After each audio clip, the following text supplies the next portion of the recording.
By 2010, Zahra Baker had gone through more than what most people go through in their entire lifetime.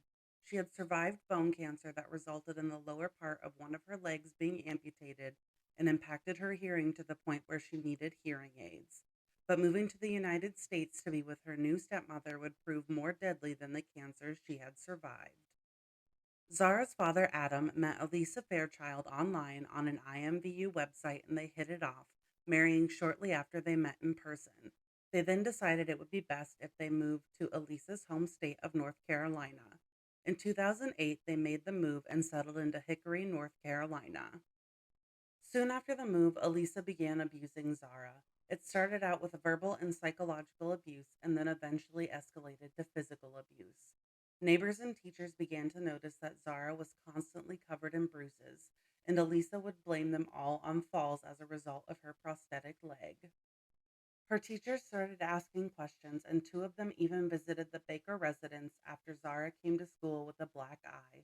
It was shortly after that home visit that Zara was removed from school under the guise of homeschooling.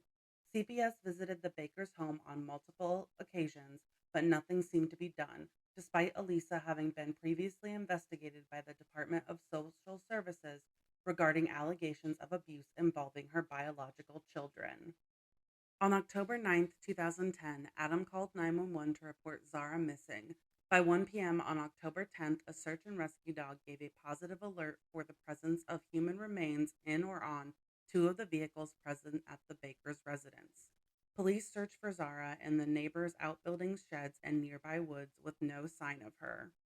By October 12th, police were certain that Zara was dead and they officially canceled the Amber Alert. On October 26th, police recover a prosthetic leg and positively identify it as Zara's. In early November, police uncover more remains, and on November 12th, police announced that at least some of the remains belonged to Zara, confirming that she was dead. An unsealed search warrants that showed that Zara had been dismembered in the bathtub in her home and that her body parts, along with other vital evidence, had been scattered in sites across 3 counties. More search warrants were unsealed in January of 2011, and they showed that Zara had actually died September 24th and had been dismembered the following day. In 2011, Elisa was indicted on second-degree murder charges, dodging a first-degree charge because she had led police to Zara's remains. She was sentenced to 18 years in prison. However, she remains adamant that she did not kill Zara, but instead that Zara had died due to complications of recurrent cancer. Adam was never charged as there was no evidence to implicate him in the crime.